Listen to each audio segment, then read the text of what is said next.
नमस्कार, मैं हूं अविनाश सिंह। स्वागत करता हूं आपका हमारे नए चैनल दिव्य भारत समाचार में। चुनाव संपन्न हो चुके हैं। पूरे इंडिया के में 7 चरणों में चुनाव थे। आखिरी चरण 1 जून को था जो संपन्न हो चुका। अब इंतजार है परिणामों। आज 2 जून है और 4 जून को मतगणना सुबह 8 बजे से शुरू हो जाएगी। देश के सभी प्रदेशों से एग्जिट पोल आ रहे हैं। बड़े बड़े चैनलों ने अपने एग्जिट पोल जारी किए जिसमें एनडीए को बढ़त दिखाई जा रही है। इंडिया गठबंधन भी हालांकि यूपीए से बेहतर करता दिख रहा है एग्जिट पोल में, लेकिन एग्जिट पोल जो सभी चैनलों के हैं वो सरकार बना रहे हैं एनडीए की। हम बात कर रहे हैं सिर्फ छिंदवाड़ा की कि छिंदवाड़ा क्या।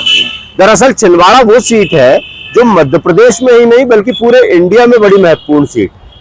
यहां से 45 साल 9 बार पूर्व कैबिनेट मंत्री, कई बार रहे केंद्रीय, और पूर्व मुख्यमंत्री कमलनाथ 9 बार सांसद रहे। तो हमेशा से ही लोकसभा चुनावों में छिंदवाड़ा की जो सीट है वो बड़ी महत्वपूर्ण सीट मानी जाती रही है। जैसी बड़ी सीटें होती हैं, रायबरेली है, वाराणसी है, नरेंद्र मोदी जी जहां से लड़ते हैं, राहुल गांधी जहां से लड़ रहे हैं, वैसी ही परंपरागत सीट मानी जाती है छिंदवाड़ा, जहां से कमलनाथ चुनाव लड़ते रहे। 2019 में कमलनाथ के बेटे नकुलनाथ ने यहां से चुनाव लड़ा और लगभग 37,000 वोटों से वे चुनाव जीते थे। 2019 के बाद से लगातार परिस्थितियां बदलती रही। कमलनाथ मुख्यमंत्री नहीं रहे। 15 महीने में सरकार गिर गई। उसके बाद 2023 में फिर विधानसभा चुनाव हुए और विधानसभा चुनाव में मध्य प्रदेश में कांग्रेस को करारी हार का सामना करना पड़ा। केवल 66 सीटें कांग्रेस मध्य प्रदेश में जीत पाई और कमलनाथ के नेतृत्व में चुनाव लड़ा गया। लेकिन लोकसभा चुनाव जैसे ही आए तो लोकसभा चुनावों में मध्य प्रदेश के लिए फिर सबसे महत्वपूर्ण सीट छिंदवाड़ा हुई। इसका कारण यह था कि लोकसभा में मध्य प्रदेश की 29 सीटों में से 28 सीटों पर पहले से भाजपा का कब्जा। केवल एक सीट छिंदवाड़ा 29वीं जो सीट है वो भाजपा के पाले में नहीं थी। यहां से कांग्रेस से नकुलनाथ सांसद थे। अब मतगणना 4 तारीख को मतगणना होना है। मतगणना में 48 घंटे से भी कम का समय बचा हुआ है। इस दौरान हम बात करते हैं छिंदवाड़ा जिले में चुनावों की स्थिति पर और इसका पलड़ा भारी दिख रहा है। लोकसभा चुनाव छिंदवाड़ा में, लोकसभा सीट छिंदवाड़ा में, क्योंकि यहां 2 महीने पहले 19 अप्रैल को ही चुनाव हो गए। छिंदवाड़ा विधानसभा की हम बात कर रहे हैं या छिंदवाड़ा लोकसभा की हम बात कर रहे हैं, तो पूरी लोकसभा में प्रमुख रूप से 2 प्रत्याशी इस बार फिर कांग्रेस से नकुलनाथ और भाजपा से विवेक बंटी साहू, जो 2 बार कमलनाथ के खिलाफ विधानसभा चुनाव लड़ चुके हैं पहले भी। उनको वो आमने सामने थे और दोनों के बीच में एक कड़ा मुकाबला इस बार देखने को मिला। हालांकि कई बार ये बातें सामने आ चुकी है कि नकुलनाथ की तरफ से इस बार भी कमलनाथ ही चुनाव लड़ते दिखाई दिए। प्रत्याशी नकुलनाथ थे लेकिन चुनाव का मोहरा चेहरा ये कमलनाथ रहे। पूरे विधानसभा चुनाव में कमलनाथ भरसक सक्रिय रहे, ऐसे जैसे कि वे अपने चुनाव में सक्रिय रहते। ऐसी ही स्थिति बंटी साहू की भी रही। बंटी साहू का चुनाव भाजपा का प्रदेश नेतृत्व और भाजपा का केंद्रीय नेतृत्व लड़ता नजर आया। मालवा के कद्दावर नेता कैलाश विजयवर्गीय, केंद्रीय मंत्री, कैबिनेट मंत्री, छिंदवाड़ा में लगातार जमे रहे। चूंकि जबलपुर के क्लस्टर प्रभारी थे और मंडला, बालाघाट और छिंदवाड़ा पहले चरण में चुनाव होने थे, तो ये तीनों जगह की जिम्मेदारी उनकी थी। ये तीनों जिम्मेदारियों को उन्होंने बखूबी निभाया, लेकिन सबसे ज्यादा समय उन्होंने छिंदवाड़ा में दिया और छिंदवाड़ा में उन्होंने बंटी साहू के लिए पुरानी भाजपा, जो कि कहीं ना कहीं नाराज चल रही थी, उनको साधने का भी प्रयास किया। इसी तरह कमलनाथ लगातार कैंपेनिंग करते रहे। बंटी साहू के लिए जहां पर भाजपा के राष्ट्रीय अध्यक्ष जेपी नड्डा से लेकर अमित शाह और प्रदेश के मुख्यमंत्री लगभग 10 बार छिंदवाड़ा के दौरे पर रहे। चुनाव के 20 दिनों के दौरान यह स्थिति छिंदवाड़ा में रही। लेकिन छिंदवाड़ा में चुनाव आखिर किस स्थिति में जाकर ठहरा? 19 अप्रैल को जब चुनाव हुआ तो चुनाव ऐसे ठहरा कि भाजपा, चूंकि बड़े नेता लगातार छिंदवाड़ा आते रहे, मुख्यमंत्री हर दूसरे या तीसरे दिन छिंदवाड़ा में रहे, जेपी नड्डा छिंदवाड़ा में आए, कैलाश विजयवर्गीय छिंदवाड़ा में घूमते रहे।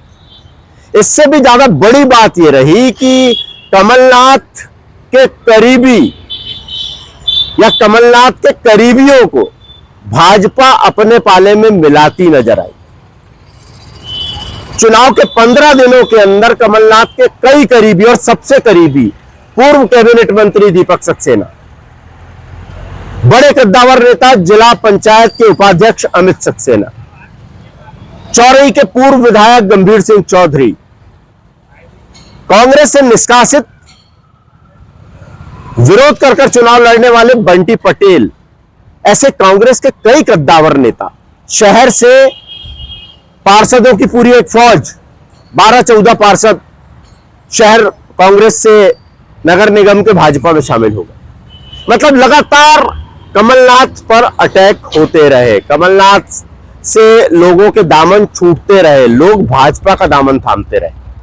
विवेक बंटी साहू के समर्थन में कांग्रेस के कई बड़े नेता चले गए। अब ये मुद्दे अब नहीं बचे, क्योंकि इस बारे में कई बार बात कर चुकी है कि कोई अपने हितों के लिए गया, कोई राजनीतिक समीकरण बिठाने के लिए गया, कोई पद की लालसा से गया।